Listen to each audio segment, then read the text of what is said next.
pembahasan tentang al-qanaah, tentang menjaga kehormatan, al-afaf, tentang kesederhanaan dalam hidup.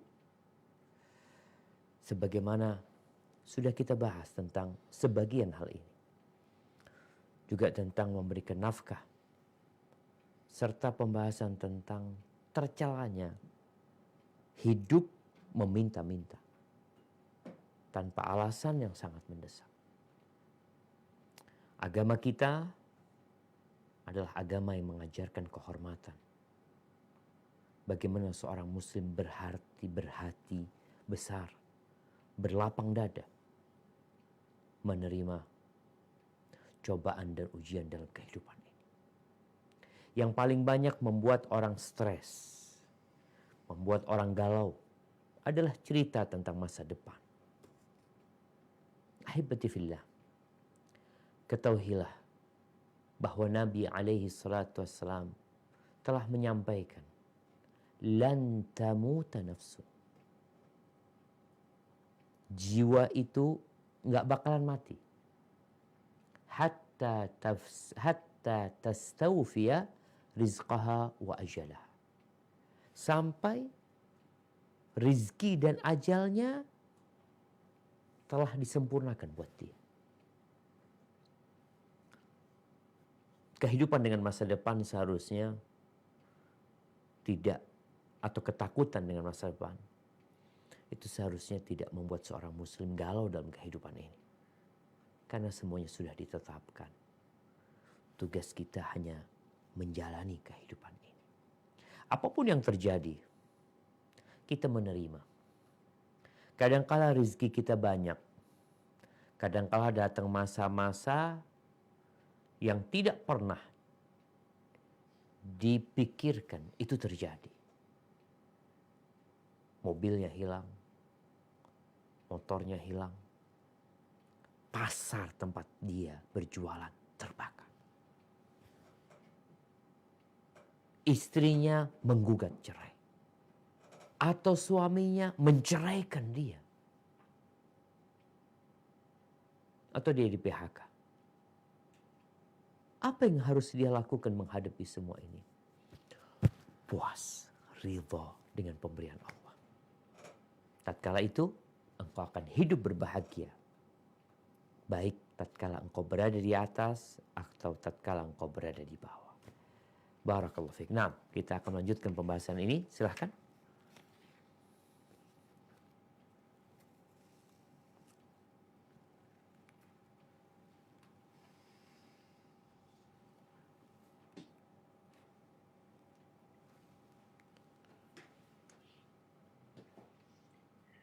أعوذ بالله من الشيطان الرجيم. Surat Hud ayat ke-66. Falamma Ayat 6. Ayat berapa? jaa amruna. Nah, ayat 6 ya. Iya, maaf, apa yang saya salah. Nah, Wa ma min dabbatin fil ardi illa 'ala Allahi rizquha wa ya'lamu mustaqarraha wa mustawda'aha. Kullun fi kitabim mubin. Dan tidak ada suatu binatang melata pun di muka bumi, melainkan Allah lah yang memberi rezekinya. Dan dia mengetahui tempat berdiam binatang itu dan tempat penyimpanannya. Semuanya tertulis dalam kitab yang nyata, Lauh Mahfuz. barakallahu fikum. Tatkala kita tahu bahwa rizki kita sudah ditanggung. Tatkala kita yakin bahwa masa depan kita sudah ditetapkan. Kita nggak akan tamak, nggak akan rakus terhadap apa yang dimiliki oleh orang lain. Kita tahu tuh orang rizkinya juga Allah yang nanggung, sama seperti aku. Dan seorang mukmin ketika hidup membawa ayat ini dalam benak dia, menanamkannya dalam jiwa dia, yakin bukan hanya aku yang ditanggung rezekinya, bahkan ayam-ayam pun, burung-burung pun, ikan-ikan di lautan, serangga dengan berbagai jenisnya, itu Allah yang nanggung. Maka orang akan damai hidupnya, jemaah. Nggak ada kebingungan. Kenapa kita masih mendapatkan cerita orang-orang yang bunuh diri? Apa sih sebenarnya yang dia takutkan? Sampai-sampai dia harus bunuh diri. Karena keimanan telah hilang. Telah pergi dari jiwa dia. Coba antum kalau keluar rumah bentar lagi. Melihat ada burung yang terbang. Melihat ada capung yang terbang. Melihat ikan mungkin di sungai. Melihat kucing yang lagi lewat. Semuanya Allah yang menanggung rezekinya. 50.000 tahun sebelum keberadaan dunia ini. Sebelum kita dilahirkan, semua sudah ditetapkan. Terus kenapa engkau masih galau dalam urusan rezeki? Barakallahu fiik. Nah, silakan dilanjutkan.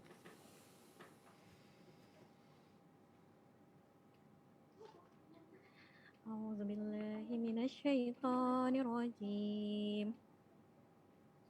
للفقراء الذين أوسروا في سبيل الله لا يستطيعون ضربا في الأرض يحسبهم الجاهل أغنياء من التعفف تعرفهم بسيماهم لا يسألون الناس إلهافا وما تنفقوا من خير فإن الله به عليم. Apa yang kamu infakkan adalah untuk orang fakir yang terhalang usahanya karena jihad di jalan Allah, sehingga dia yang tidak dapat berusaha di bumi, orang lain yang tidak tahu menyangka bahwa mereka adalah orang-orang kaya karena mereka menjaga diri dari meminta-minta. Engkau Muhammad mengenal mereka dari ciri-cirinya. Mereka tidak meminta secara paksa kepada orang lain. Apapun harta yang baik yang kamu infakkan, sungguh Allah Maha mengetahui. Barakallahu fikum. Allah Azza wa Jalla menceritakan tentang kondisi orang-orang muhajirin yang fakir. Tatkala mereka hijrah meninggalkan Mekah menuju ke kota Madinah, tidak semuanya dapat pekerjaan.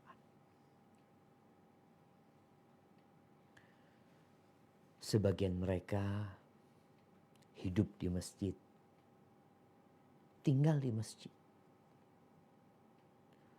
Kalau ada pekerjaan mereka bekerja. Nggak ada pekerjaan mereka sibuk beribadah.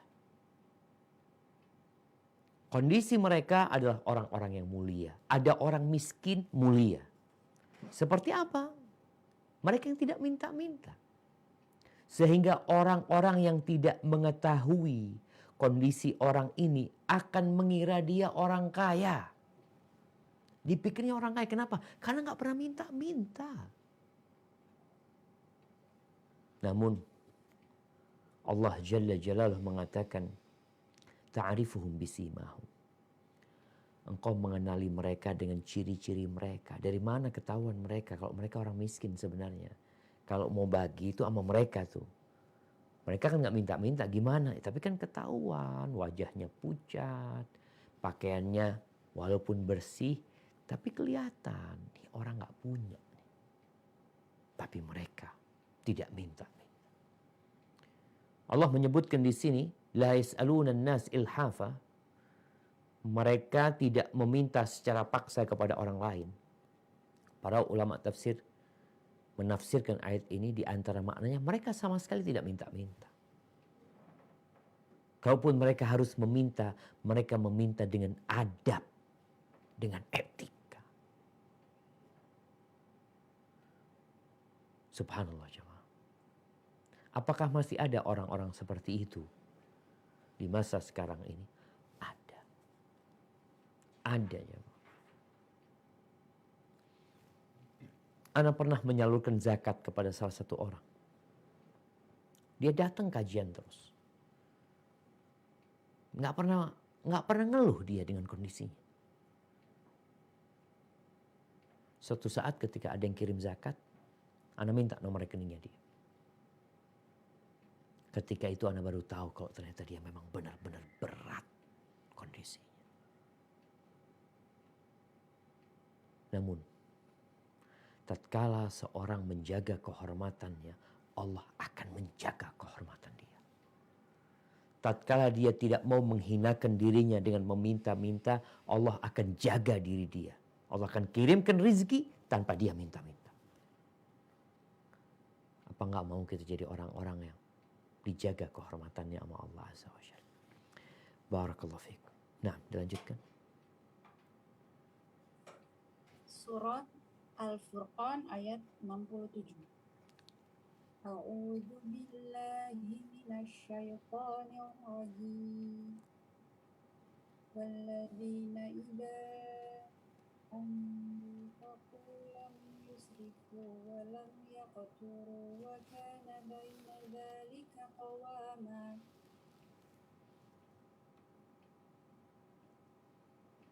Dan termasuk hamba-hamba Tuhan yang Maha Pengasih, orang-orang yang apabila menginfakkan harta, mereka tidak berlebihan dan tidak pula kikir. Di antara keduanya secara wajar. Subhanallah. Ini sebuah aturan di dalam Islam tentang bagaimana menjadi orang mulia. Tatkala engkau punya kelebihan harta, maka hendaklah engkau berada di tengah. Belanja tidak berlebih-lebihan dan tidak pelit. Jangan sampai ada orang duitnya berlebih, anaknya kekurangan gizi. Sampai orang-orang lihat, ini anak siapa ini? Bapak ibunya punya duit, tapi anaknya kok nggak diperhatikan. Bisa beli vitamin, nggak dibeliin vitamin anaknya. Ada orang-orang yang seperti itu. Ada lagi yang semua yang diinginkan anaknya dikasih. Sehingga anaknya hidup dalam kemewahan, hidup dimanja, yang ditakutkan tidak siap untuk hidup susah. Terus gimana caranya? Ya Allah sebutkan. Jalla Jalaluh. Mereka tidak berlebih-lebihan dan mereka tidak kikir. Terus ya biasa-biasa aja. Ketika engkau punya kelebihan harta, umpamanya bisa beli mobil. Beli mobil kalau memang diperlukan. Karena ada orang beli mobil bukan karena keperluan, tapi karena gaya hidup. Motor, kadang-kala orang beli motor harga 35 juta atau harga 25 juta. Padahal dia itu harus nyicil bertahun-tahun. Ini berlebih-lebihan. Kenapa? Karena dia membebani apa yang dia tidak mampu. Yang akan menyebabkan dia tercela. Malu engkau nanti. Pakai motor bagus, waktu ditagih pembayaran utang kabur. Kan seharusnya engkau milih hidup sederhana. Tidak berlebih-lebihan dan tidak pelit. Ini sudah pernah kita bahas. Ukurannya apa? Ya jangan sampai besar pasak daripada tiang. Pemasukan orang beda-beda sehingga pengeluarannya ikut pemasukannya. Barakallahu fiik. Nah.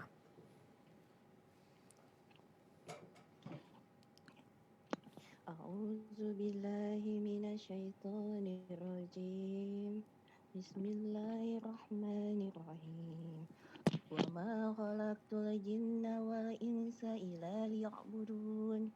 Ma uridu minkum min rizqin wa ma uridu an yut'imun. Dan aku tidak menciptakan jin dan manusia melainkan supaya mereka mengabdi kepadaku. Aku tidak menghendaki rezeki sedikit pun dari mereka, dan aku tidak menghendaki supaya mereka memberiku makan. Barakallahu fikum. Innallaha huwa razzaq dzul quwwatil matin. Allah lah yang maha memberikan rezeki. Dialah yang maha kuat dan maha perkasa. Allah menciptakan manusia dengan tujuan yang sangat jelas. Nggak perlu lagi pusing kita untuk mencari tujuan kenapa kita hidup. Karena Allah sudah memberikan penjelasan. Ingat, kita tidak ada dengan sendirinya. Kita juga tidak pernah menciptakan diri sendiri. Ada yang menciptakan kita. Siapa? Rabbul Alamin. Allah Jalla Jalla. Dan dia memberikan keterangan kenapa engkau diciptakan. Untuk beribadah kepada aku. Uruskan rizki, urusan biaya hidup, ongkos kehidupan, fasilitas yang diperlukan, udah dilengkapi. Tenang. Subhanallah jemaah. Semua fasilitas diberikan. Engkau bekerja bukan untuk ngasih makan Allah Azza wa Jalla. Tapi untuk apa? Ya untuk beribadah. Yang ngasih engkau rezeki itu Allah Jalla Jalla. Ini ayat-ayat yang ditulis oleh Al-Imam An-Nawawi rahimahullahu ta'ala. Itu benar-benar membimbing kita untuk tidak keluar dari rel tujuan hidup kita. Itu mengabdi kepada Allah Azza wa Jalla. Kalaupun kau susah hidupmu, gak masalah. Gak lama di sini. Ustaz, Anda di PHK, tenang. Udah dijamin rezekimu.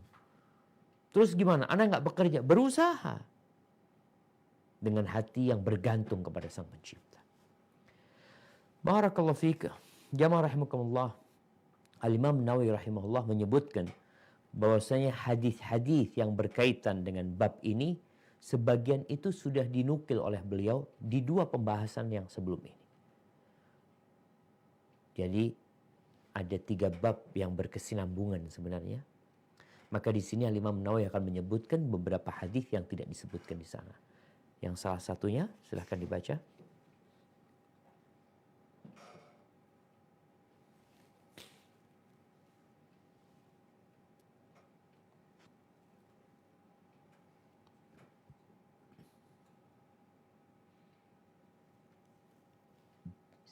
Bismillah. Hadis nomor 522. An Abi Hurairah radhiyallahu anhu anin Nabi sallallahu alaihi wasallam qala laisal ghina an kathrati aradi walakinnal ghinan nafs muttafaq alaih. Dari Abu Hurairah radhiyallahu anhu dari Nabi sallallahu alaihi wasallam bahwasanya beliau bersabda, bukanlah kekayaan itu dikarenakan banyak harta, tetapi yang disebut kekayaan adalah kekayaan jiwa. Muttafaq alaih. Barakallahu fiik. Ya. Kayaknya pemahaman ini perlu untuk diviralkan. Kenapa? Karena sampai hari ini yang namanya standar kekayaan itu adalah jumlah uang dan aset orang. Dikatakan fulan orang terkaya di dunia, disebutkan, oh punya kekayaan jumlahnya sekian. Lalu ada penjelasan, oh fulan namanya jadi gubernur atau apa, disebutkan kekayaan fulan berapa. Ada kekayaan yang sebenarnya itu yang seharusnya menjadi syarat seorang menjadi pejabat negara. Mungkin ini bisa kita diskusikan. Syarat utama menjadi pejabat negara umpamanya. Apa? Kaya. Harus kaya. Kalau nggak kaya, bakal korupsi dia nanti. Loh, dia udah kaya Ustaz. Fulan ini Masya Allah. Duitnya 25 miliar. Masih korupsi. Oh, berarti dia miskin. Enggak, dia enggak kaya. Mobilnya banyak, enggak kaya. Syarat utama orang itu untuk menjabat umpamanya yaitu kaya jiwanya. Bukan banyak angka hartanya. Bukan. Nabi SAW mengatakan, Laisal ghina an kathratil arad. Kekayaan itu bukan dengan banyaknya harta benda. Bukan. Tapi kekayaan itu kekayaan jiwa. Berapa banyak orang-orang yang kaya tapi nggak bisa tidur nyenyak. Ada orang-orang subhanallah ya. Kalau antum dikasih tanah luasnya 30 hektar. Kira-kira bisa tidur nggak antum malam itu? Kebingungan. Dikasih uang banyak kebingungan. Yang seharusnya diusahakan adalah kekayaan jiwa. Di mana kita percaya bahwa Allah Ar-Razzaq Dzul Quwwatil Matin.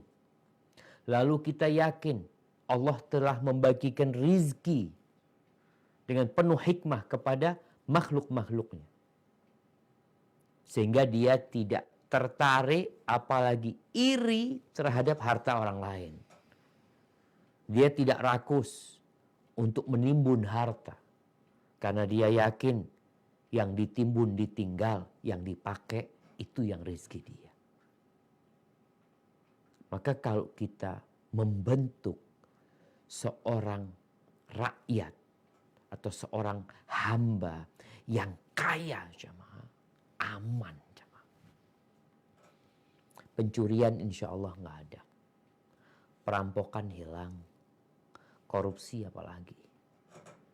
Tapi kalau kita fokus hanya mengangkat taraf ekonomi masyarakat, bagaimana kondisi pandemi ini ekonomi atau apa istilahnya pertumbuhan ekonomi itu jadi naik, bagus, usaha untuk urusan itu. Tapi yang perlu diangkat itu bagaimana taraf kekayaan rakyat Indonesia itu naik.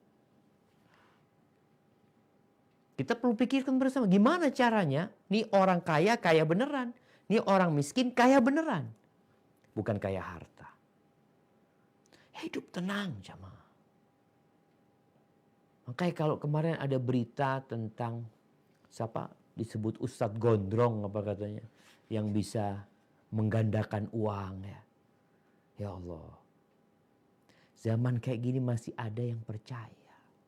Kenapa? Karena dia miskin. Dia ingin bertambah hartanya. Dulu sudah ada. Dulu di mana di Pasuruan apa Probolinggo. Yang namanya Dimas Kanjeng itu. Muncul lagi gantinya dan ada orang-orang yang tertipu. Kenapa masih ada orang-orang yang tertipu? Karena dia miskin. Kalau orang udah kaya hatinya nggak akan tertipu. Dia akan mencari rezeki dengan cara yang halal, yang diperbolehkan sama Allah. Dan dia tidak akan menoleh kepada hartanya orang. Enggak, bukan milikku. Barakallahu fikum. Nah. Hadis nomor 523. Bismillahirrahmanirrahim. Wa an Abdillah bin Amr radhiyallahu anhuma anna Rasulullah sallallahu alaihi wasallam qala qad aflaha man aslam wa ruziqa kafafa wa qanna'ahu Allah bima atah. Rawahu Muslim. Dari Abdullah bin Amr radhiyallahu anhuma bahwasanya Rasulullah Shallallahu alaihi wasallam bersabda, beruntunglah orang yang telah memeluk Islam, diberikan rezeki yang sekedar cukup, serta oleh Allah dibuat merasa puas atas apa yang telah dia berikan kepadanya. Hadis riwayat Muslim. Barakallahu fikum. Nah, hadis ini sudah pernah kita baca. Tentang bagaimana keberuntungan diraih oleh seorang hamba. Yang pertama dia harus masuk Islam. harus masuk Islam. Kenapa? Kalau nggak Islam, neraka tempatnya. Allah mengatakan innal ladzina kafaru min ahlil kitabi wal musyrikina fi nari jahannam khalidina fiha ulaika hum syarrul bariyah. Sesungguhnya orang-orang kafir dari kalangan ahlul kitab, dari kalangan orang-orang musyrikin, tempatnya di neraka jahanam kekal. Mereka adalah manusia yang terburuk. Agar engkau menjadi manusia yang beruntung, yang pertama masuk Islam. Bersyahadat la ilaha illallah Muhammad Rasulullah.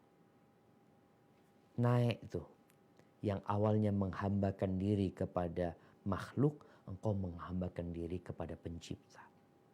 Engkau tidak menyekutukan Allah. Engkau tidak mengatakan Tuhan itu 2, 3, 4. Enggak. Esa. Yang kedua, yang namanya hidup di dunia butuh ongkos. Nggak perlu berlebih, cukup aja, udah beruntung antum. Sekedar cukup rezekinya. Beruntung. Yang ketiga, qanaah. Ridho dengan apa yang Allah berikan kepada dia. Pernah ada seorang ustadz tanya kepada seorang mahasiswa di Arab Saudi sana, ini mahasiswa dari luar negeri. Ditanya, gimana kondisi masyarakat di negerimu? Apakah mereka secara ekonomi itu ya di bawah rata-rata, atau mereka orang yang pertengahan, atau banyak orang-orang kaya di antara mereka? Apa jawab mahasiswa ini kepada dosennya? Dia mengatakan, al-faqru fi qulubihim walakin fi aidihim ma yakfi. Dia mengatakan kefakiran ada di hati mereka.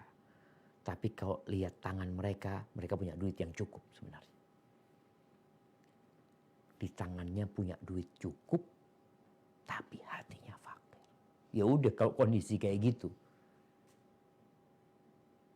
rusak kehidupan ini. Orang akan menipu ya orang lain. Orang akan ya melakukan riba. Akan ada banyak perilaku-perilaku ekonomi yang menyimpang gara-gara hatinya fakir. Nggak nerima dia. Dapat dikit nggak nerima. Kepingin cepat kaya, segala cara dia lakukan. Setelah kaya, apakah dia jadi kaya? Nggak jadi kaya, jadi fakir dia. Karena dia nggak dikasih qanaah. Subhanallah jamaah. Maka seorang muslim seharusnya kalau sudah dikasih Islam itu ya naik menjadi orang yang qanaah.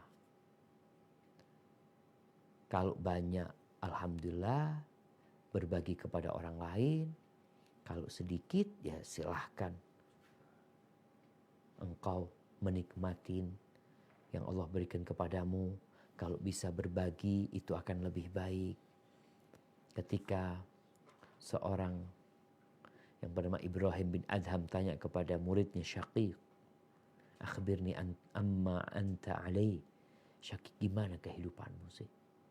Kata dia, amma ana idza ruziqtu akaltu wa idza muni'tu sabartu. Aku kalau dapat rezeki aku makan. Tapi kalau aku lagi sepi, umpamanya lagi nggak dapat rezeki, ya aku sabar. Apa kata gurunya? Hakadha ta'malu kilabu balkhin indana. Seperti inilah sikap anjing-anjing di negeri Balakh. Dikasih rezeki makan, nggak dikasih sabar. Apa kata muridnya? Yes, dia seperti ditampar dengan ucapan gurunya ini. Kalau engkau gimana? Kata gurunya, amma ana idza ruziqtu athartu wa idza muni'tu syakartu. Aku kalau dapat rezeki, aku berbagi. Aku lihat orang yang lebih membutuhkan. Tapi kalau aku nggak dikasih rezeki, ya aku bersyukur. Loh gimana nggak dapat rezeki bersyukur? Nikmat Allah itu bukan cuma fulus. Sekali lagi, nikmat Allah itu bukan cuma jabatan, bukan cuma pekerjaan. Nikmat Allah itu banyak sekali.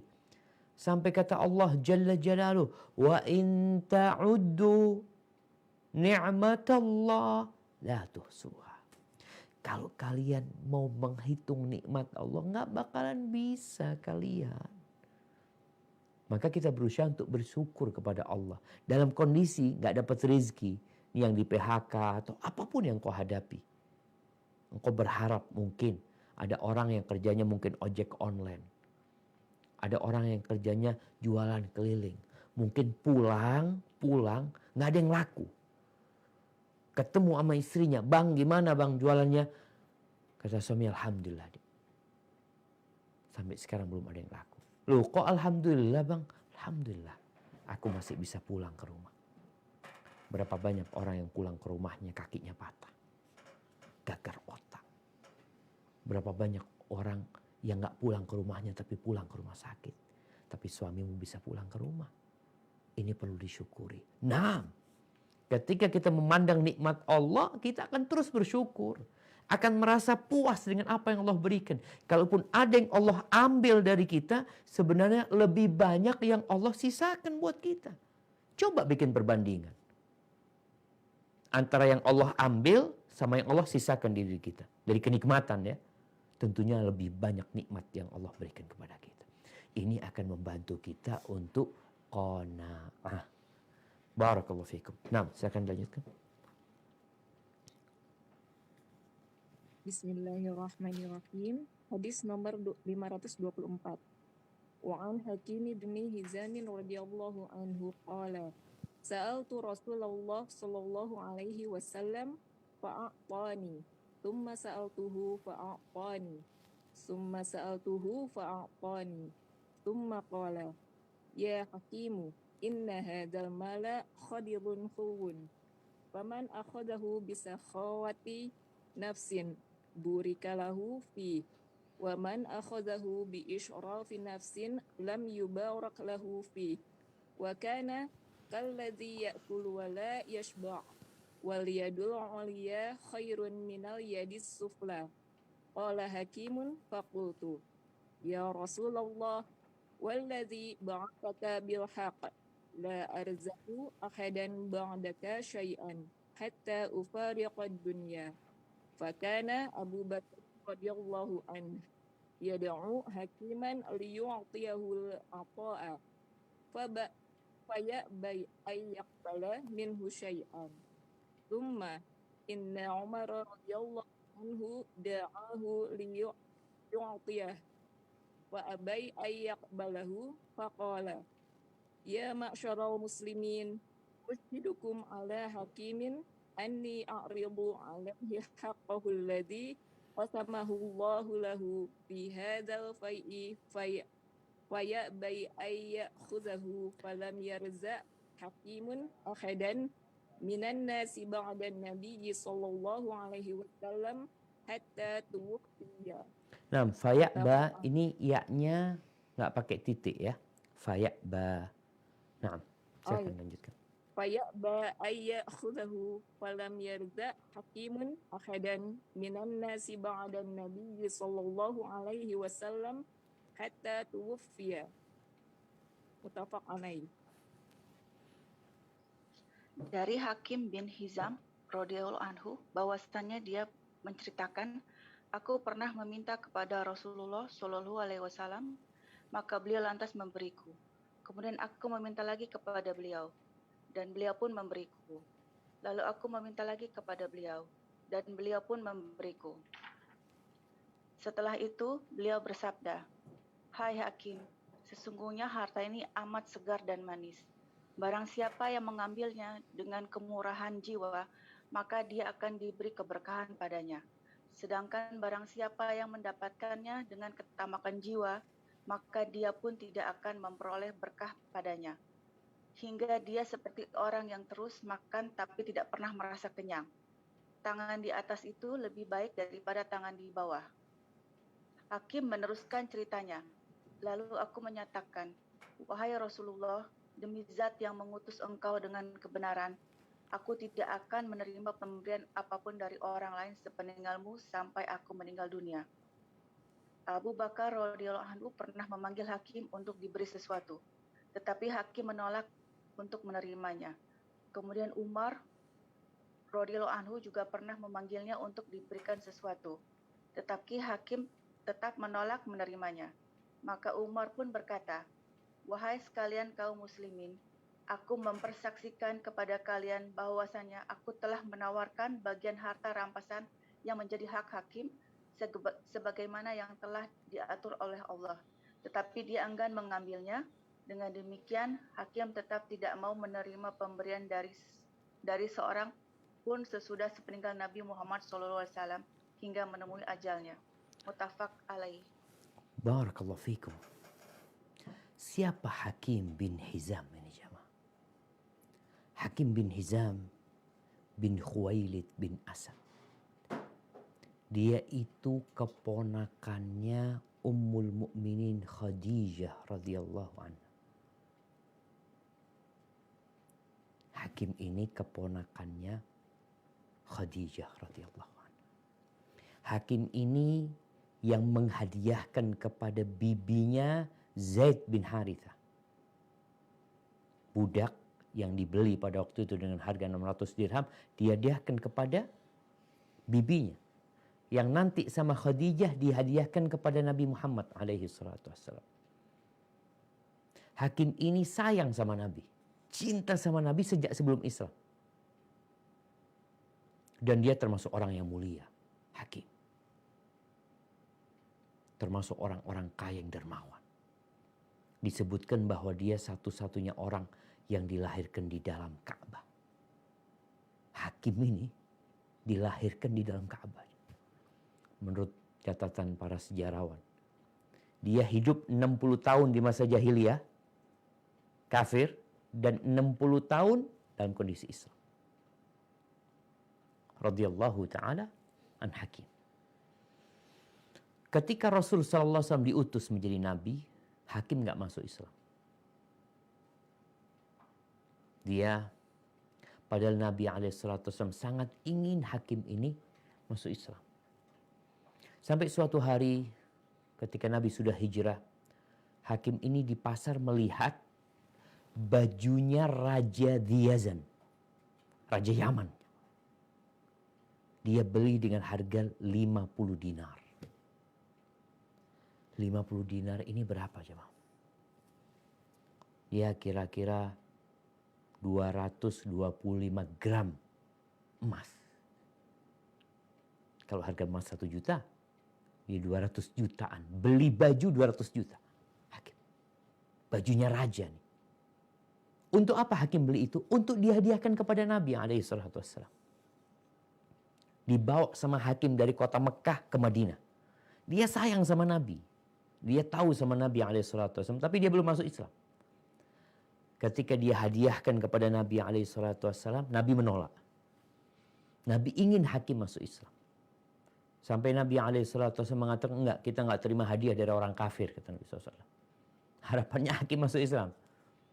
Kecuali kalau engkau ana bayar, mau ana bayar, ana bayar. Akhirnya Hakim ya udah dibayar sama Nabi SAW. Dibayar tuh baju itu. Dipakai sama Nabi SAW, katanya Hakim begitu indahnya. Kemudian sama Hakim, baju ini diberikan kepada anak budak yang dulu dibeli sama Hakim bin Hizam. Anaknya Zaid bin Harithah, Usama bin Zaid, yang sudah dibebaskan sama Nabi SAW dan dulu sempat diadopsi jadi anak Nabi SAW. Diberikan kepada Usama. Hakim ngelihat. Kata Hakim, Usama, engkau pakai bajunya Raja Diyazan. Kata dia, iya kenapa katanya Usama?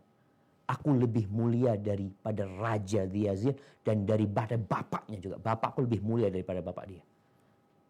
Itu Hakim benar-benar melihat sebuah jiwa yang besar yang dimiliki seorang muslim. Dia bangga dengan keislamannya. Raja yang disebutkan Hakim kafir. Bapaknya juga kafir. Sedangkan dia muslim. Dan bapaknya muslim. Maka wahai muslim, irfa' ra'sak, angkat kepalamu. Angkat kepalamu. Dan katakan, ana muslim. Bangga dengan Islam. Akhirnya Hakim masuk Islam itu pada waktu penaklukan kota Mekah. Dan Nabi gembira sekali dengan masuk Islamnya Hakim. Karena Hakim ini orang yang bijak sebenarnya. Sampai dikatakan di Mekah itu ada namanya yang mungkin majelis syuronya orang-orang Mekah. Ya. Namanya Nadi. Tempat kumpulnya sesepuh-sesepuh Mekah. Itu orang-orang bisa masuk ke sana kalau umurnya lebih 40 tahun. Disebutkan Hakim sudah masuk sana umur 15 tahun. Sudah berkumpul sama orang-orang besar. Ketika dia masuk Islam, Nabi bagi-bagi. Bagi-bagi harta. Apa itu kejadian setelah penaklukan perang Hunain ya. Di mana Hakim ikut hadir pada waktu perang itu, Nabi bagi-bagi. Pada waktu perang Hunain itu jamaah disebutkan hasil rampasan perangnya itu kira-kira ada 24.000 onta. Ada 40.000 ekor kambing. Bayangin ya. Belum lagi perak yang didapatkan pada waktu Nabi bagi-bagi. Hakim dikasih, termasuk yang dikasih. Hakim dikasih, minta lagi Hakim tambahan. Karena ngeliat mungkin banyak yang didapat sama Nabi SAW. Hakim cerita sendiri, aku dikasih lagi. Aku minta lagi, dikasih lagi sama Nabi SAW. Hakim karena baru masuk Islam. Maka Nabi setelah ngasih, Nabi mengatakan kepada Hakim, ya Hakim, inna hadzal mal khadirun hulu. Hakim, harta ini warnanya hijau dan manis. Harta ini enak dipandang mata. Manis dirasakan sama lidah. Faman akhadahu. Barang siapa yang mengambil harta itu. Dengan kelapangan jiwa. Tidak dengan rakus. Tidak dengan tamak. Burika fihi. Akan diberkahi. Ingat nih. Tatkala kita dikasih. Lalu kita ambil tanpa kerakusan. Di diri kita dikasih berkah sama Allah Azza wa Jalla. Tapi waman akhadahu bi isyrafi nafsi. Yang ngambil uang itu dengan tamak. Lam yubarak lahu fi. Enggak akan diberkahi di dalam. Subhanallah jamaah. Seperti apa enggak diberkahinya? Nabi memberikan contoh mengatakan wa kana kalladzi ya'kul wa la yashba. Seperti orang makan enggak kenyang. Apa gunanya? Apa sekarang gunanya kita makan satu piring, masih lapar. Kasih satu piring lagi, masih lapar. Dikasih satu nampan, masih lapar. Terkadang ada orang-orang yang gajinya besar. Tapi dia bingung, kemana ya duit ini? Habis. Kalau ditanya buat beli apa, ya nggak tahu ya. Beli sesuatu yang mungkin ada nilainya yang bisa dijual lagi, nggak ada. Jadi gajinya dia itu kadang-kala warisan. Ada orang yang dapat warisan, banyak warisannya. Ketika dia duduk mikir, loh kemana warisannya ini? Dia dapat duit banyak. Mungkin ratusan juta, ada yang miliaran. Tapi setelah setahun dia mikir, buat beli apa ya warisan itu? Habis.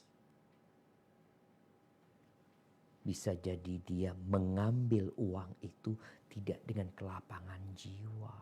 Tapi dengan ketamakan. Rakus. Ambisius. Nggak diberkahin. Mau dapat duit segitu lagi. Tiap bulan dapat gaji. Umpamanya ada gajinya 50 juta. Bulan depan 50 juta lagi. Bulan depan 50 juta lagi. Oh ada THR Ramadan. 2 kali lipat dikasih. Habis. Loh apa penyebabnya? Hati. Nabi menyebutkan sallallahu alaihi wasallam. Kapan diberkahi dan kapan tidak diberkahi tergantung hati. Kalau bicara yang halal haram jelas kita nggak bicara itu. Tapi ini halal. Namun kita mengambilnya itu dengan kerakusan. Minta kepingin ambisius ya. Kepingin lagi. Nggak berkah.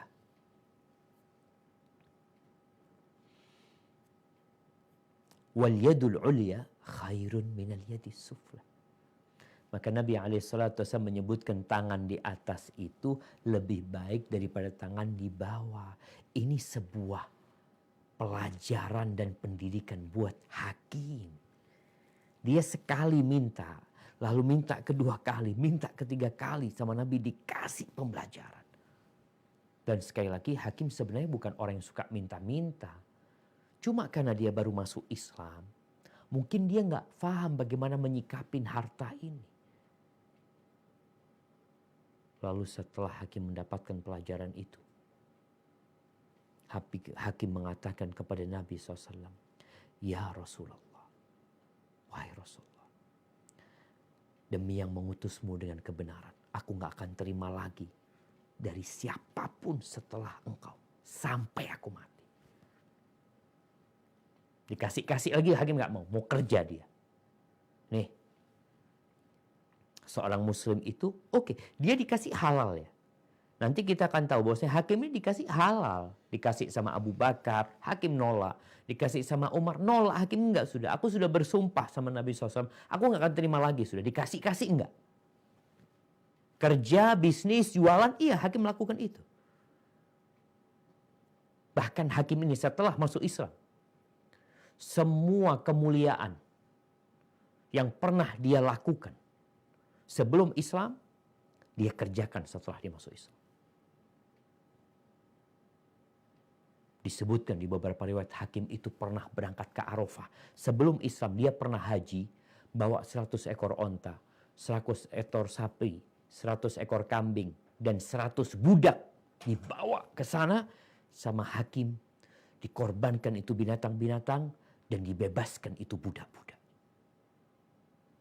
Sampai diriwayatkan 100 budak itu yang dibawa sama hakim ke padang Arafah ketika haji, itu dikalungin sama hakim dengan kalung dari perak, dikatakan ini budak-budak yang dibebaskan oleh hakim. Semoga Allah membebaskan hakim dari api neraka. Dia minta seperti itu kepada Allah Azza wa Jalla. Pernah hakim itu jual Darun Nadwa. Tadi majelis tempat musyawarahnya orang Arab. Terakhir itu dipegang sama hakim. Hakim yang punya. Sama hakim dijual sama Muawiyah. Seharga beberapa ratus ribu dirham. Lalu dia ditegur. 60 ribu dirham atau 600 dirham lupa. Nah. Ditegur oleh Abdullah bin Zubair. Kata dia, engkau jual berapa? Katanya. Sebutkan jual sekian kepada Muawiyah. Engkau menjual kehormatan orang Arab. Kata hakim, enggak ada lagi kehormatan kecuali dengan ketakwaan. Hakim mengatakan, dulu aku beli rumah itu dengan 1 botol khamr. Dan betul hakim. Sampai mati nggak pernah terima lagi, dikasih enggak. Sudah. Padahal boleh loh. Nabi cuma mengajarkan kepada hakim, nerimanya itu harus dengan hati yang bersyukur kepada Allah Azza wa Jalla. Bukan dengan hati yang ambisius terhadap harta. Dan hakim tetap menjadi orang yang tangannya di atas, tidak di bawah lagi. Sekali dia tangannya di bawah minta sama Nabi SAW, setelah itu kapok dia, udah enggak sudah. Dan Umar bin Khattab. Di zaman Abu Bakar hakim dikasih enggak mau. Di masa Umar bin Khattab hakim enggak mau juga. Maka Umar bin Khattab takut dikira tidak adil Umar bin Khattab. Kenapa fulan dikasih, fulan enggak dikasih? Maka Umar menyampaikan kepada umat Islam. Beliau mengatakan, ya ma'syaral muslimin. Wahai kaum muslimin. Ushidukum. Aku jadikan kalian saksi ya. Nih hakim dikasih gak mau. Artinya aku sudah mau kasih tapi dia tolak. Karena hakim menjaga janji dia sama Nabi SAW. Hakim ini meninggal dunia umurnya 120 tahun. 60 tahun dia di masa jahiliyah dan 60 tahun setelah Islam. Barakallahu fikum. Nah, baik jamaah, mungkin kita masuk ke sesi tanya jawab. Barakallahu fikum. Nah, silahkan. Barakallahu Ustaz atas penyampaian kajian pada pagi hari waktu Indonesia, waktu Muscat, dan siang hari waktu Indonesia. Alhamdulillah sudah banyak masuk pertanyaan. Ini yang pertama, Ana mau bertanya Ustaz, mau mulai bertanya dulu. Bismillah. Ada hadis yang diriwayatkan Bukhari dan Muslim mengenai larangan makan minum menggunakan piring yang terbuat dari emas dan perak. Saat ini sedang baiknya menjual piring dari suatu negara yang mengandung emas 22 karat dan difungsikan bisa untuk pajangan selain untuk piring saja. Bagaimana hukumnya Ustadz mengenai hal tersebut jika digunakan sebagai pajangan? Apakah termasuk larangan penggunaan bejana seperti hadis tersebut Ustadz? Nah, Lalu yang kedua Ustadz. Nah, hijamah. Iya, kenapa? Yang kedua boleh Ustadz. Jadi kami sedang membahas mengenai soal gibah dengan teman-teman anak mengenai dosa gibah ini Ustadz. Yang kadang orang dibuat tidak sadar melakukannya, mungkin sambil ketawa, sambil curhat, ataupun mungkin kesehatan lainnya lah yang bisa menyebabkan gibah. Dan azabnya juga Masya Allah Subhanallah mencakar-cakar wajah dada mereka dengan kuku yang terbuat dari kuningan. Lalu pertanyaannya, ada beberapa cara untuk taubat darinya. Kalau yang kami dengar, ada bisa menghilangkan, gibah itu dihilangkan dosanya kalau dengan hanya meminta maaf langsung atau minta dihalalkan dengan orangnya.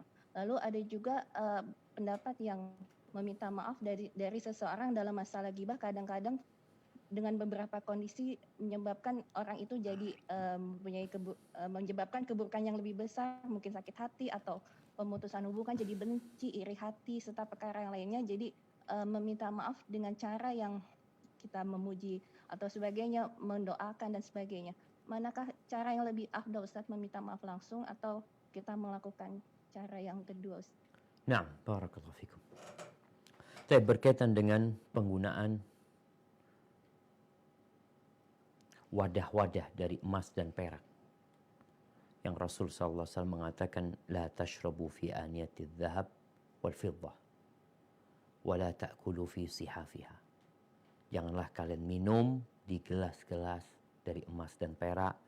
Jangan pula makan dari piring-piring yang tercipta dari emas dan perak. Larangan ini mencakup laki-laki dan wanita. Kita tahu wanita dihalalkan untuk pakai emas.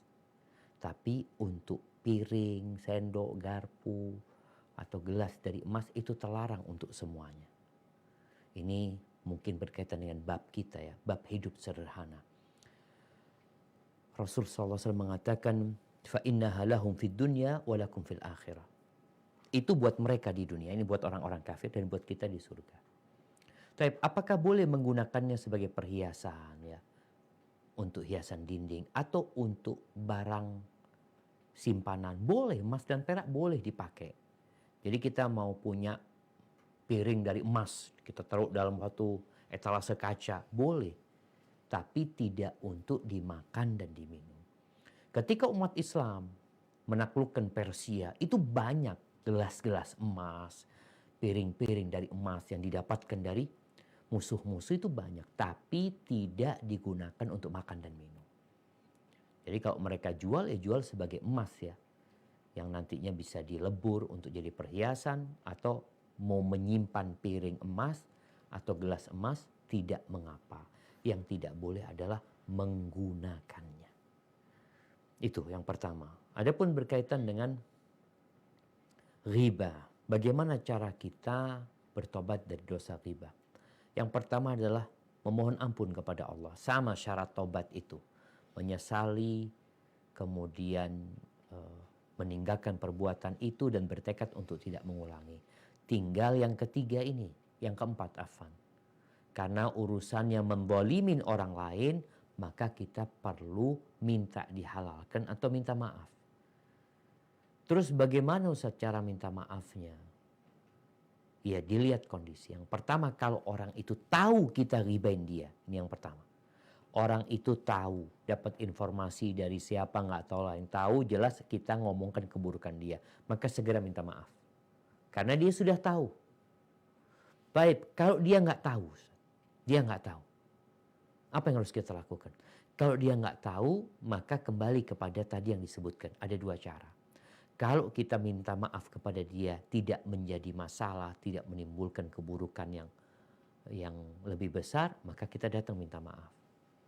Tapi kalau ternyata kayaknya akan menimbulkan kemungkaran yang lebih besar, Ustaz, akan menyebabkan putusnya silaturahim atau putusnya ukhuwah Islamiyah, ya bisa jadi engkau datang minta maaf secara umum. Tidak ngomong tentang ghibah, tapi sampaikan, aku minta maaf ya, mungkin punya salah sama engkau yang disengaja dan tidak disengaja, dengan harapan dia memaafkan. Atau kalau enggak, ya tadi, kita mendoakan orang itu, kita belain orang itu, kita memuji orang itu sebagai balasan atas ghibah yang kita lakukan kepada dia. Hadza wallahu a'lam bishawab. Barakallahu fiik Ustaz, atas jawabannya insyaallah cukup jelas. Pertanyaan berikutnya mungkin dari Ex Muscat, ada Ukti Evi Irham Tafadholi. Ukti Evi langsung meng-unmute, bertanya kepada Ustaz. Bismillah, Assalamualaikum warahmatullahi wabarakatuh. Waalaikumsalam warahmatullahi wabarakatuh. Ustadz yang semoga dalam rahmat Allah Ta'ala, mohon nasihatnya dari pertanyaan Fulana. Dari hadis mengenai doa seorang muslim untuk saudaranya sesama muslim tanpa diketahui mustajab, dan ada malaikat yang mengaminkan dan mengatakan kamu akan mendapatkan seperti itu. Terkait hadis tersebut, Fulana berdoa mendapatkan keturunan khusus untuk temannya yang qadarullah belum dikaruniai anak selama bertahun-tahun pernikahan. Tetapi qadarullah yang hamil ternyata yang mendoakan, yaitu Fulana. Dalam situasi bahwa Fulana ini sudah berumur dan tidak menyangka akan hamil lagi. Apakah maksud hadis itu memang yang berdoa akan mendapatkan hal yang sama? Mohon nasihatnya terkait ini Ustadz, juga untuk Fulana atas takdir tersebut. Jazakallah khair. Barakallahu fiik. Subhanallah jamaah. Allah kabulkan tuh doanya. Jadi memang seperti yang disampaikan oleh Nabi SAW, bahwa akan ada malaikat yang mengatakan amin walaka bimithl, dan engkau semoga dapat seperti yang engkau pintakan buat fulan tersebut. Kalau ternyata fulan yang dimintakan belum dikasih sama Allah, tapi yang jelas malaikat udah mengaminkan tuh doanya. Dan Allah memberikan nikmat kepada yang berdoa, yang didoakan belum dikasih. Tentu di sini ada hikmah. Allah yang maha tahu tentang hal itu. Dan seorang hamba kalau dikasih rezeki, ini juga perlu jadi jadi pertimbangan kita bersama. Kadangkala kita itu nggak kepingin punya anak. Seperti tadi dikatakan sudah umur, sehingga dia nggak kepikiran untuk punya anak lagi. Tapi Allah ingin kebaikan buat dia. Bisa jadi ini anak jadi anak yang berbakti kepada orang tuanya. Ini anak yang jadi aset yang paling indah buat orang tuanya. Sehingga buat yang sedang hamil ini yang bertanya, tolong jangan bingung dengan umurmu yang mungkin sudah menginjak tua, ternyata dikasih anak, atau dengan kondisi fisikmu. Ketahuilah, kalau Allah memberikan rezeki kepadamu anak, insya Allah Allah sudah memberikan rezeki kepada anak tersebut tentang kebutuhan dia, dan insya Allah engkau bisa sehat dan anak itu lahir selamat insya Allah. Adapun fulan yang didoakan ternyata masih belum punya anak, engkau doakan lagi, terus engkau doakan semoga Allah memberikan keturunan kepada dia. Jangan kemudian berhenti mengatakan, ya Allah aku takut saya doakan fulan nanti aku jadi punya anak gitu loh. Padahal sudah nggak kepingin punya anak, mintalah kepada Allah SWT. Selama yang dipinta itu baik, biar Allah yang menetapkan dan menentukan. Karena dikabulkannya doa itu, jawabannya itu 1 dari 3. Ingat, dikabulkannya doa itu 1 dari 3. Nggak harus minta anak dikasih anak. Bisa jadi minta anak sama Allah nggak dikasih anak, tapi diselamatkan dari musibah. Yang nilai musibah itu besar seperti nikmat anak tadi kira-kira. Allah selamatkan dia dari musibah. Atau yang ketiga, kalau ternyata tidak, maka Allah akan simpan doa dia pada hari kiamat nanti yang mungkin akan lebih bermanfaat buat dia daripada dia punya anak. Hadza wallahu a'lam bissawab. Barakallahu fiik Ustaz. Semoga sudah cukup jelas insyaallah. Ada pertanyaan lagi tafadholi untuk Ukti Nabila dari Muscat. Ukti Nabila untuk meng-unmute dan bertanya kepada Ustaz. Tafadholi Ukti Nabila.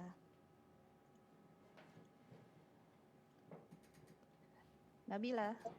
Assalamualaikum warahmatullahi wabarakatuh, Ustaz. Waalaikumsalam warahmatullahi wabarakatuh. Barakallahu fiik. Naam, tafadhali. Ini ada pertanyaan dari teman. Pertanyaannya seperti ini. Assalamualaikum warahmatullahi wabarakatuh. Ustaz mau nanya, alhamdulillah saya diamanati 3 anak sama Allah, tapi yang terakhir qadarullah meninggal umur 3 bulan.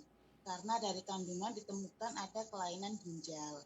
Dari lahir dia sudah di rumah sakit, sempat pulang ke rumah 23 hari terakhir, tapi itu pun selalu bolak-balik rumah sakit.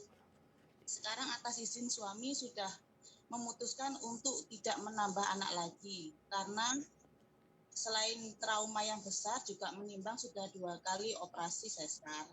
Dengan bertindak seperti ini apakah betul apakah itu artinya Allah tidak ridho dengan kita tidak ridho dengan takdirnya Allah? Jazakumullah khair. Terima kasih. Masya Allah. Naam, barakallahu fiik. Iya. Trauma itu ada. Namun seorang muslim itu harus tetap berprasangka baik kepada Allah Azza wa Jalla.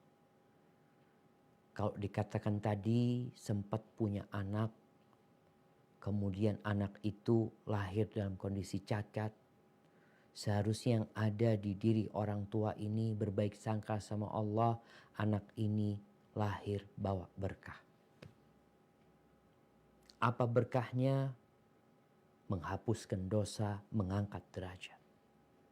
Membuat orang tua semakin bergantung sama Allah. Ibadahnya mungkin bertambah. Sebelum punya anak ini ibadahnya biasa-biasa. Ketika lahir itu anak dengan kondisi yang seperti itu, bapaknya lebih banyak berdoa. Ibunya lebih banyak bermunajat kepada Allah Azza wa Jalla. Bukankah ini berkah?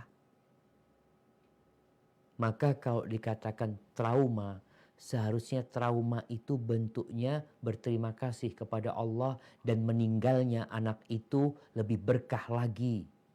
Kenapa anak-anak yang meninggal dunia sebelum baligh kelak pada hari kiamat akan menanti orang tuanya di pintu surga. Di mana ketika dipersilahkan masuk surga, mereka mengatakan hatta ya'tiya abauna. Kami akan nunggu di sini sampai orang tua kami datang. Subhanallah. Bukankah berkah lagi nih? Sehingga akhirnya Allah mengatakan kepada anak-anak itu, silakan kalian masuk bersama orang tua kalian. Maka nasihat anak buat orang tuanya, kalau anak itu belum diakikoh, diakikohin anak itu, kemudian untuk selanjutnya gimana? Kalau kepingin punya anak, iya, nambah anak lagi. Bukankah Nabi SAW akan berbangga-banggaan dengan banyaknya umat? Maka sekarang kalau kepingin punya anak, niatnya dibenerin. Banyak orang kepingin punya anak hanya untuk berbangga-banggaan, banyak-banyakan anak. Tapi niatmu bukan untuk itu lagi. Terus gimana Ustaz kalau nanti anaknya lahir cacat lagi? Engkau tidak tahu. Berbaik sangkalah sama Allah. Semoga anak itu lahir sempurna. Doanya lebih banyak lagi. Jadi mudah-mudahan hamil yang ketiga ini semakin bertakwa tuh orang tuanya. Karena semakin takut trauma tadi mengantarkan orang tuanya semakin dekat sama Allah. Semakin banyak zikirnya, semakin banyak istighfarnya. Karena ada rasa takut nanti anaknya lahir dengan kelainan. Tapi yang jelas apapun yang terjadi pasti ada hikmahnya.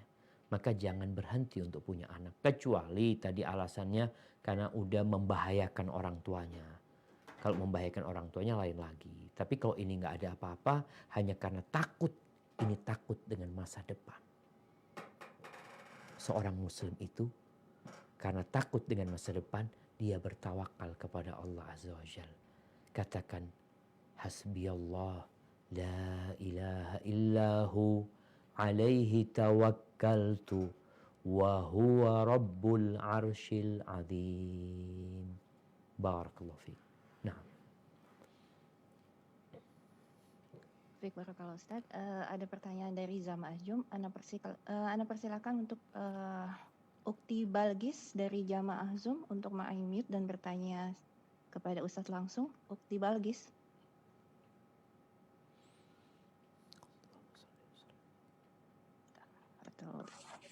Assalamualaikum warahmatullahi wabarakatuh. Waalaikumsalam warahmatullahi wabarakatuh. Ahlan wa sahlan. Barakallahu fiik. Naam, tafadhali. Semoga Ustaz dan keluarga selalu diberkahi oleh Allah Subhanahu wa taala. Allahumma amin. Barakallahu fiik. Ustaz, saya mau menanyakan bagaimana jika seandainya saya dan suami terpaksa berhutang untuk memenuhi kebutuhan hidup. Selama ini memang saya dan suami tidak pernah menunjukkan ke orang tua kesusahan hidup kami. Karena orang tua melihat saya dan suami hidup nyaman, tapi kami tidak pernah meminta bantuan jika memang tidak dalam keadaan terpaksa. Sedangkan kita akhirnya meminta bantuan ke orang lain seperti berhutang. Abah dan Mama tidak mengetahui masalah itu. Bagaimana Ustadz? Nah, Dan untuk kehidupan selanjutnya ini memang banyak kebutuhan untuk anak-anak juga, untuk kontrakan dan sebagainya. subhanallah. Jazakallah khair Ustadz. Wa iyyaki, barakallahu fiik. Warahmatullahi wabarakatuh. Waalaikumsalam warahmatullahi wabarakatuh. Subhanallah jemaah. Ini anak-anak yang berbakti sama orang tua. Tadi kita membaca firman Allah di surat Al-Baqarah ya. Tentang yahsabuhumul jahilu aghniya minat ta'affuf. Tentang orang-orang yang dipandang oleh yang gak ngerti, ini orang-orang kaya. Karena mereka gak pernah minta-minta.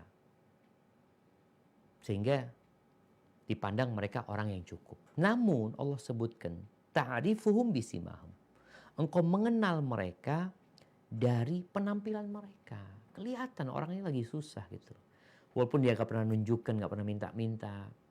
Maka dari sinilah kita berusaha untuk membantu saudara kita. Kalau kita melihat orang ini gak pernah minta-minta, tapi kelihatan dari wajahnya, ya kayaknya lagi susah dia. Dan seorang anak yang berbakti kepada orang tuanya berusaha untuk menyembunyikan kesusahan mereka. Kesian orang tua kita yang sudah keluar banyak harta untuk kita. Masa sekarang harus susah dengan kehidupan anak. Analisa yang dilakukan oleh penanya tadi, Ukhti Balgis, adalah sesuatu kemuliaan tatkala dia menyembunyikan hal itu dari orang tuanya.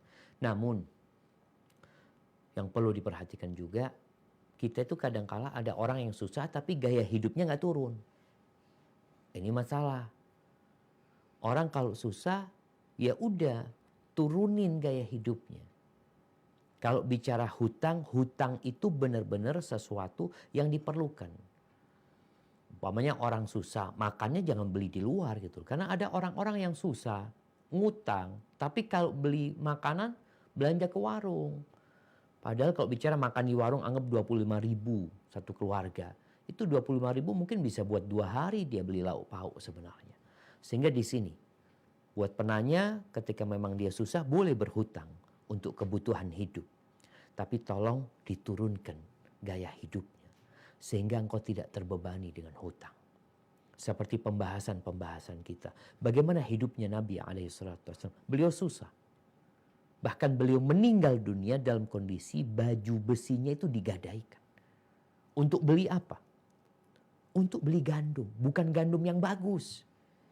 Ini juga perlu diperhatikan. Tatkala orang susah, silakan engkau berhutang, tapi beli berasnya ya mungkin yang levelnya lebih rendah ya. Kemudian untuk menjaga stabilitas tadi dikatakan kebutuhan anak-anak mungkin akan tambah.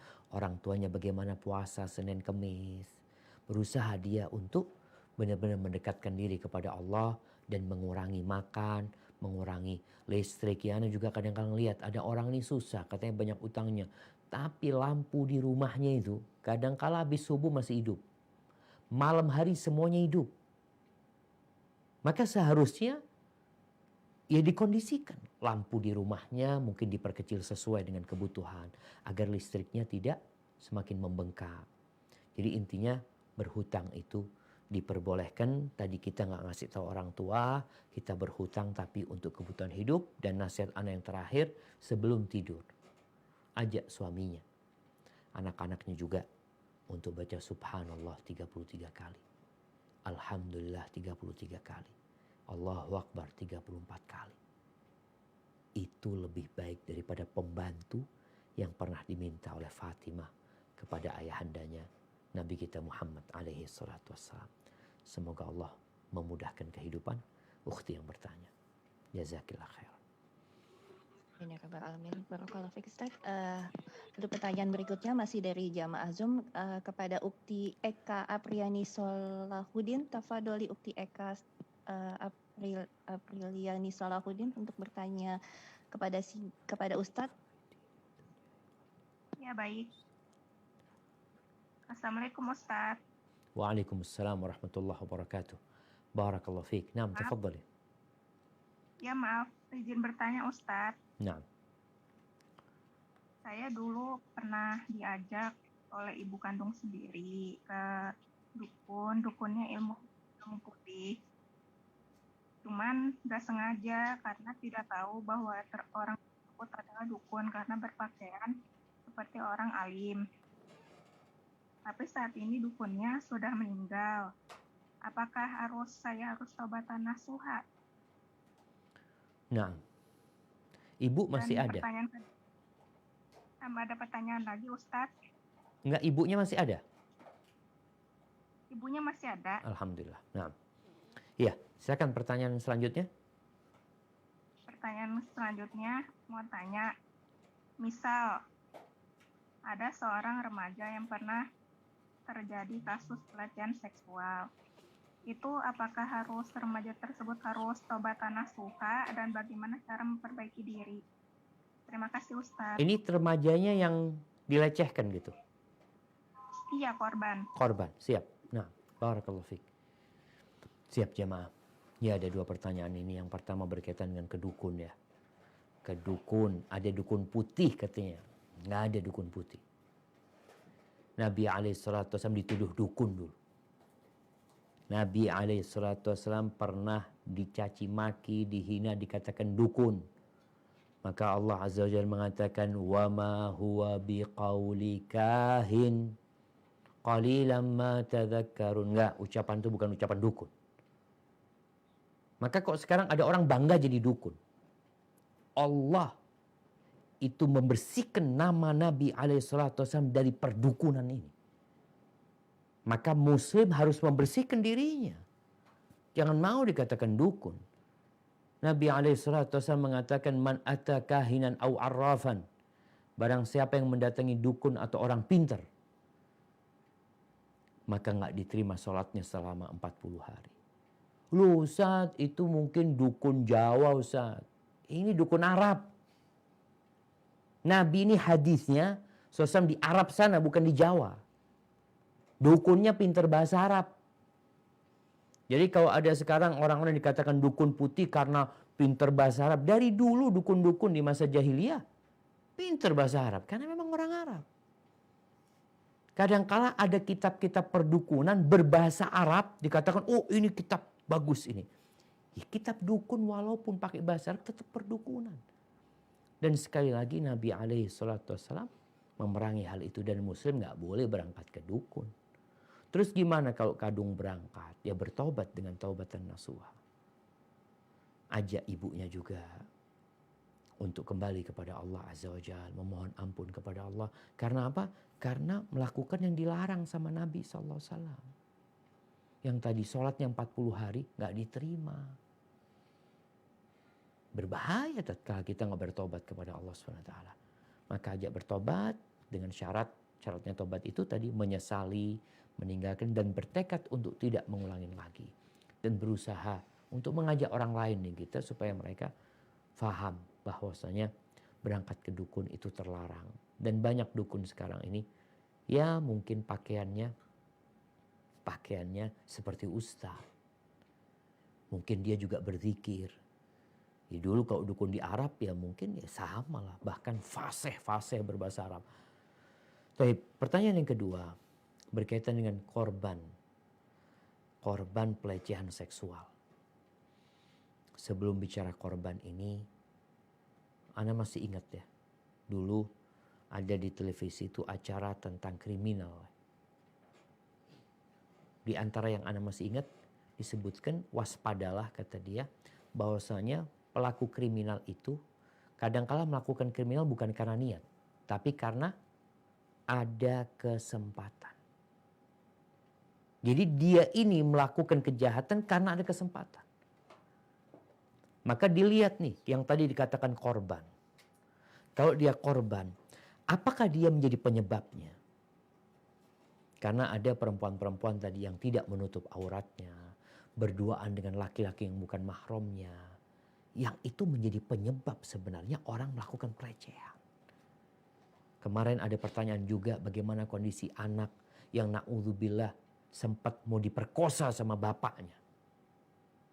Maka ini jadi perhatian kita bersama. Seorang anak ketika di rumah tolong pakai pakaian yang sopan. Anak-anak itu dikasih pakaian jangan sampai keluar rumah kadang kala telanjang, nggak pakai baju ya karena masih kecil. Ingat setan nggak pernah tidur siang. Maka buat korban pelecehan seksual, apakah dia harus bertobat kepada Allah? Dilihat peran dia. Kalau dia menjadi penyebab dia beristighfar. Tapi yang jelas dia kalau dilecehkan, dia diperkosa umpamanya, dia nggak dosa. Jadi dia tetap bertobat kepada Allah secara umum ya karena manusia nggak lepas dari dosa dan kadang-kala ada yang trauma dengan kondisi seperti itu, jadikan itu pelajaran. Berbaik sangka sama Allah, ada masa depan yang cerah buat engkau insya Allah. Barakallahu fikum. Barakallah Ustaz. Selanjutnya mungkin Ukti Indah dari Jamaah Zoom. Jika ingin bertanya, tafadhali bisa bertanya secara singkat kepada Ustaz. Ya. Assalamualaikum warahmatullahi wabarakatuh. Ustaz yang semoga selalu dalam jagaan Waalaikumsalam Allah. warahmatullahi wabarakatuh. Ya. Barakallahu fik. Nah, Rafiq barakallah. Ustadz, yang pertama Ana ingin minta nasihatnya untuk ujian yang terkena sihir yang datang dan pergi gitu Ustadz. Jadi nanti hilang, nanti datang lagi gitu. Bulu-bulu sudah ketemu, bahkan qadarullah. Saya mau nanya juga ini salah nggak sih Ustadz? Karena doa orang terzolimi kan terkabul. nah, Doa diam-diam juga terkabul. Saya memang pernah berdoa, ya Allah matiin aja deh yang nyihir saya gitu. Biar nah. nggak kirim-kirim lagi gitu. Qadarullah, kan ada beberapa orang yang qadarullah saya tahu orangnya gitu. Meninggal Ustadz satu. Masya Allah. Nah, cuma ini tuh kirim lagi gitu. Dan agak lumayan berat ya, maksudnya saya nggak mau ngeluh sama Allah, saya takut ngeluh sama Allah. Maka ini saya minta nasihat sama Ustadz kayak apa yang harus saya lakukan, terus bagaimana supaya saya terus bisa sabar bahwa ujian yang ini pun akan berakhir nantinya gitu. Sihir-sihir akan hilang dan boleh nggak saya doa lagi untuk yang kedua Satunya ini? lagi nih. Nah, Matiin aja lagi ya Allah gitu biar berhenti, soalnya nggak berhenti gitu. Saya nggak mau, takut putus asa, takut futur, takut ngeluh sama Allah gitu. Jadi saya minta nasihat Ustadz dan mohon arahannya Ustadz. Siap, barakallahu fiik. Subhanallah jemaah. Ujian orang tuh beda-beda. Tapi yang jelas semua diuji sesuai dengan kadar keimanannya. Itu kata Nabi alaihi salatu wassalam. Sehingga seorang muslim itu gak boleh putus asa. Kadang-kala ada yang mengatakan, ya Allah berat banget ujiannya Ustaz ya, udah jatuh ketimpa tangga. Berarti engkau mampu menghadapi itu. Dan kita semua tahu hikmah-hikmah dari musibah tadi. Kalau tadi ukhti yang bertanya berkaitan dengan sihir. Bukankah setelah ada sihir yang datang kepada dia, dia semakin taat kepada Allah? Semakin sering membaca Al-Quranul Karim. Zikir pagi dan petang gak pernah lupa. Doa sebelum tidur dia baca. Ternyata ini hikmah dari sihir ini. Kalau mungkin dia gak disihir, mungkin dia gak kayak sekarang. Ketaatannya mungkin gak seperti sekarang. Maka adalah berbaik sangka kepada Allah Azza wa Jal. Dan kita nggak boleh minta bala. Kita minta afiyah, minta kesembuhan sama Allah Azza wa Jal. Dan hendaklah jangan berhenti membaca tiap pagi dan petang doa Allahumma inni as'alukal afwa wal afiyah fid dunya wal akhirah. Allahumma inni as'alukal afwa wal afiyah fi dini wa dunyaya wa ahli wa mali. Allahumma astur awrati wa amin rawati. Allahumma hfadhni min baini yadayya wa min khalfi wa an yamini wa an shimali wa min fawqi wa a'udzu bika an ughtala min tahti. Kemudian ketika membaca qul a'udzu rabbil falaq, tolong lebih menghayati.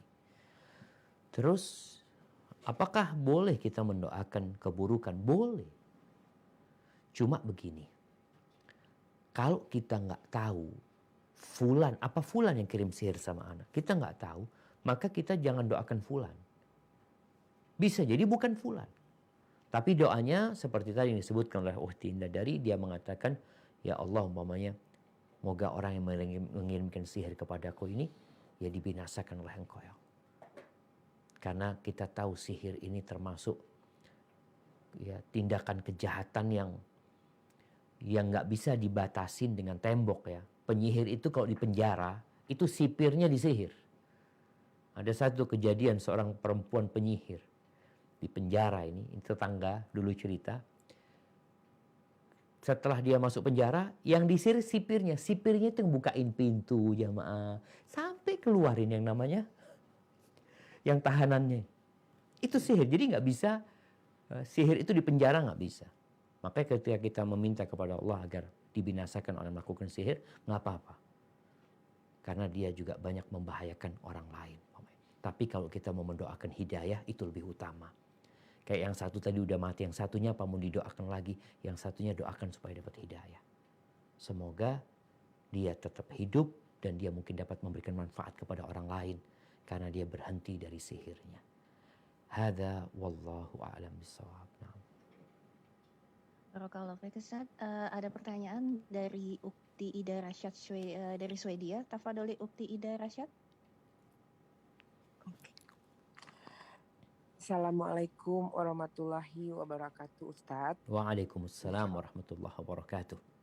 Nah, tafadhali. Insyaallah Ustadz selalu dalam lindungan Allah Subhanahu wa taala. Allahumma amin. Barakallahu fiik.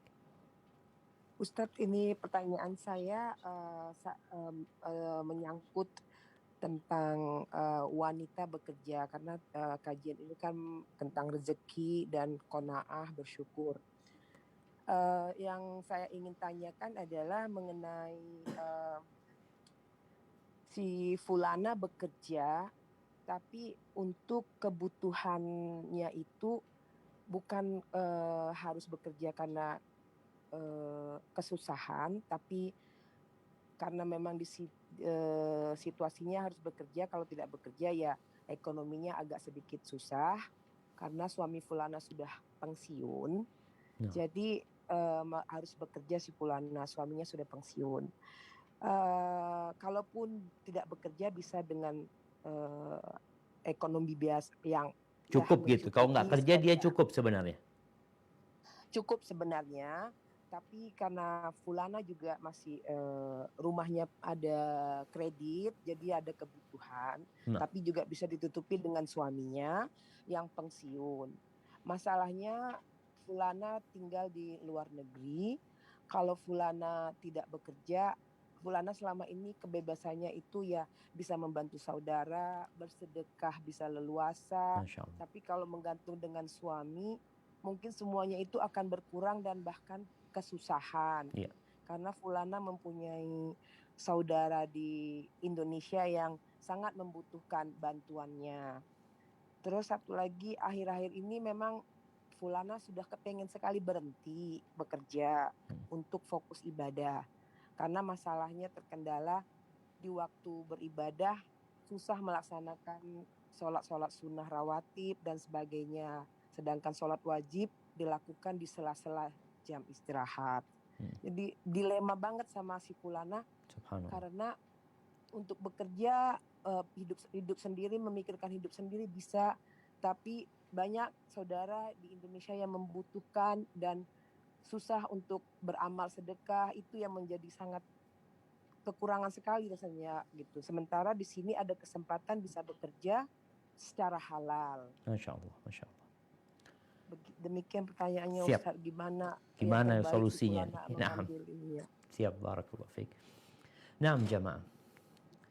Ya, kalau kita bicara bekerja, seorang muslim itu sampai kapanpun produktif. Jadi sebenarnya istilah pensiun itu nggak ada dalam kehidupan muslim.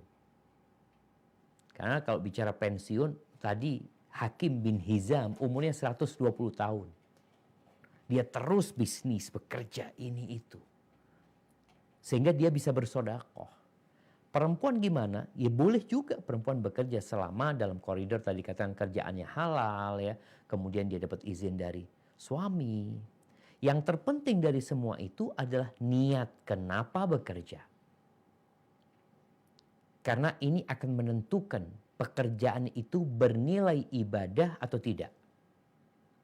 Rasulullah SAW memberikan gambaran bahwasanya seorang yang bekerja untuk memberikan nafkah kepada orang tuanya, yang bekerja untuk memberikan nafkah kepada anak-anaknya, atau memberikan nafkah sekadar untuk hidup dirinya saja, maka fahuwa fi sabilillah. Dia di jalan Allah. Tapi kalau dia bekerja tadi untuk untuk riyaan wa mufakharatan, untuk pamer kekayaan dia, untuk berbangga-banggaan dengan kawan-kawannya, kadang-kala untuk beli tas yang lebih bagus, untuk beli ini yang lebih bagus, tujuannya hanya itu, maka fahuwa fi sabilis syaitan. Maka bagi fulanah ini, dia lihat tuh, kalau bicara ada sholat, ada ibadah-ibadah sunnah yang nggak bisa dia kerjakan karena dia bekerja. Ya mau nggak mau orang kalau kerja jam 7 umpamanya, pulang sore, ya dia nggak bisa mungkin sholat duha, atau kalau bisa mungkin waktunya sangat sempit sekali. Tapi kalau dia nggak kerjakan, dia bisa fokus tuh sholat duha, baca Quran, itu nggak bisa dia dapatkan. Tapi dapat dia gantikan dengan sodakoh. Maka insya Allah mungkin dia cari pintu sodakoh masuk surganya. Kalau ada kesempatan menjadi seperti yang Nabi sabdakan tadi alaihi salatu wassalam, al-yadul ulya khairun minal yadis sufla. Tangan yang di atas lebih baik daripada tangan yang di bawah. Jadi solusinya ana rasa kalau tadi suami mengizinkan, kemudian dia dapat kerjaan yang halal, dia dapat menjaga kehormatan dirinya, dan dia dapat kelebihan harta untuk berbagi kepada orang lain, bukan untuk berbangga-banggaan, insya Allah ana rasa lebih baik dia lanjutkan pekerjaan itu. Berkaitan dengan sholat-sholat sunnah, ibadah sunnah yang nggak bisa dia dapatkan, sama juga kalau dia nggak kerja, dia juga nggak bisa sodakoh. Kadang-kala kan ada yang harus ditinggalkan, ada yang harus dikorbankan. Tapi insya Allah ibadah sunnah yang berkaitan dengan mengaji, sholat sunnah, berzikir, bisa dia lakukan di luar jam kerja dia. Tatkala dia pulang, dia bisa lebih memanfaatkan waktunya. Yang terpenting dari semua ini adalah niatnya. Hadza wallahu a'lam bissawab. Jazakumullah khairan Ustadz, sangat membantu sekali. Saya sampai menangis dengerinnya. Karena ini jauh untuk di samping beria-ria atau bersenang-senang, karena si Fulana juga tabungan aja dia pas-pasan nggak punya Ustadz. Kalau bisa nggak untuk sebisa sendiri aja, nggak punya tabungan banyak. Kalau bisa dibantu si Fulana begitu. Masya Allah. Barakallahu fiik. Jazakumullah khairan Ustadz. Wa iyaki. Barakallahu fiik wa iyaki. Alhamdulillah masih ada beberapa pertanyaan Ustadz, namun anak akan usahakan untuk merangkum dengan waktu yang terbatas ini mengenai sodakoh dan zakat. Apa boleh Ustadz? Tafadhali. Ya, pertama ada 3 pertanyaan, ada dari 3 peserta Zoom bertanya. Yang pertama dari Umunai mengenai sodakoh, apakah hanya berkaitan apakah bisa bersedekah dengan selain materi? Kalau bisa dalam bentuk seperti apa sedekah non materi, khususnya bagi golongan wanita-wanita yang banyak terdapat di neraka, seperti itu. Dan yang kedua dari Umu Kolbi berkaitan dengan infak sedekah terbaik. saya ingin harta yang saya miliki bermanfaat kelak untuk keluarga dan semoga juga untuk orang lain. Ikhtiar saya menabung, namun akhir ini saya memiliki kekhawatiran tentang hisab. Apakah keinginan untuk mengurangi harta dunia saya miliki karena terkait harta yang disimpan atau tidak bergerak tersebut, apakah bisa diinfak atau sedekahkan? Tunggu, gimana yang kedua ini? Dia Jadi, menabung. Ustadz, jadi mengenai kelebihan hartanya, dia ingin berikhtiar untuk ikhtiar saya sebenarnya untuk menabung, namun akhir ini saya memiliki kekhawatiran tentang hisab. Jadi apakah untuk mengurangi keinginan untuk mengurangi harta dunia yang dia miliki, apakah harta simpanan yang tidak bergerak tersebut bisa dijadikan sebagai infak atau sedekah terbaiknya dia, Ustaz? Nah.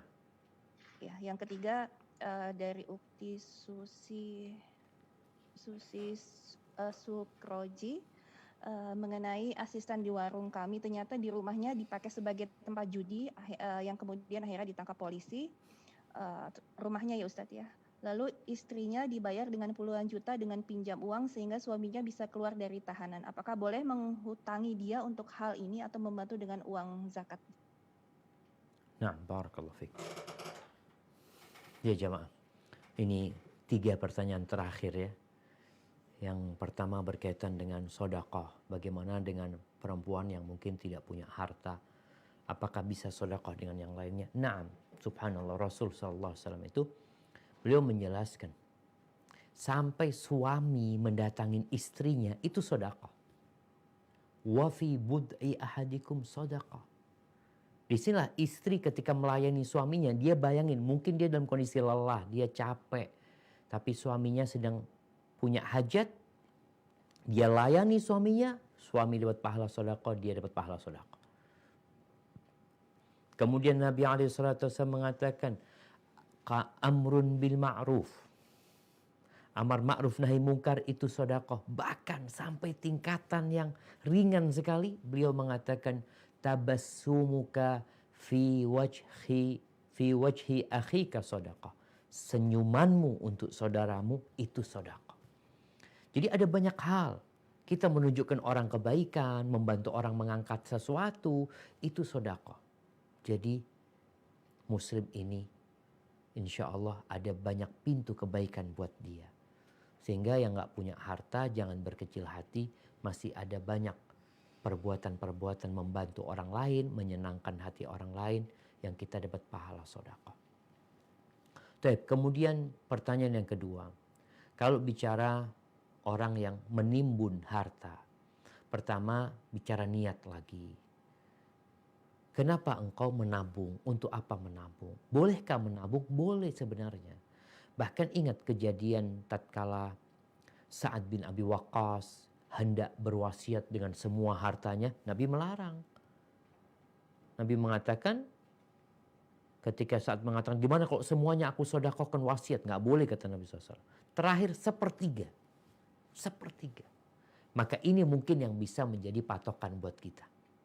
Jadi kalau kita mau menabung, silahkan, kita punya uang, sebagian ditabung, sebagian sepertiganya kita sedekahkan. Sepertiganya. Sehingga kita sudah melebihi dari zakat yang kita keluarkan. Semoga Allah memberikan berkah kepada kita. Jadi tetap kita punya tabungan yang mungkin itu jadi warisan buat anak-anak kita, buat kebutuhan mereka, dan kita juga punya simpanan buat akhirat kita, yaitu sepertiga dari harta yang kita kumpulkan. Adapun pertanyaan yang ketiga tadi berkaitan dengan kondisi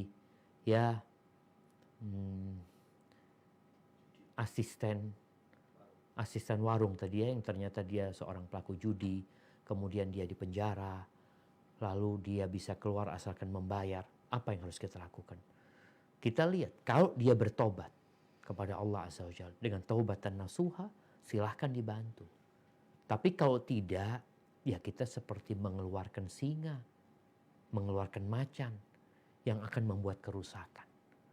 Bahkan kadangkala mengeluarkannya dengan cara menyogok ya, sebenarnya dapat dosa lagi kita di sana. Sehingga nasihat ana untuk melihat kondisi orang tersebut. Apakah dia orang yang layak dibantu atau tidak? Kalau tidak, maka berikan bantuanmu kepada orang lain yang akan lebih bermanfaat buat mereka dan akan lebih banyak pahalanya. Hadza wallahu a'lam bishawab. Itu yang bisa Anda sampaikan. Kurang lebihnya mohon maaf. Sampai berjumpa kembali. Semoga senantiasa dalam lindungan ilahi.